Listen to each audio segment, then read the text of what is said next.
കുറച്ച് പേപ്പേഴ്സ് എടുക്കാനുണ്ടാവോ? എന്നാ വാ, നമുക്ക് ഒന്നിച്ച് ഒരു മിനി ഡെസ്ക് ഓർഗനൈസർ ഉണ്ടാക്കാം.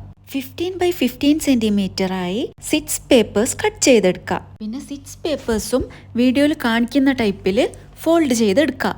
ഫോൾഡ് ചെയ്യേണ്ട രീതി ഞാൻ പറഞ്ഞാൽ മനസ്സിലായില്ല. ഞാൻ ചെയ്യുന്നത് നോക്കി ചെയ്യുന്നതായിരിക്കും നല്ലത്.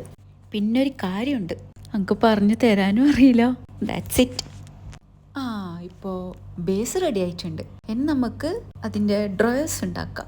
ഡ്രോയേഴ്സ് ഉണ്ടാക്കാനായിട്ട് 3 പേപ്പേഴ്സ് 20x20 സെന്റിമീറ്ററായി കട്ട് ചെയ്ത് വെക്കാം. പിന്നെ ഇതും വീഡിയോയിൽ കാണുന്ന പോലെ തന്നെ ഫോൾഡ് ചെയ്തെടുക്കാം. ചിലപ്പോൾ നിങ്ങൾക്ക് കാണുമ്പോൾ കോംപ്ലിക്കേറ്റഡ് ആണെന്ന് തോന്നുമായിരിക്കും, പക്ഷെ ഉണ്ടാക്കുമ്പോൾ very easy and cute outcome. അപ്പോൾ ഡ്രോയേഴ്സും റെഡി ആയിട്ടുണ്ട്. അപ്പോൾ ഇനി സെറ്റാക്കി കൊടുക്കാം.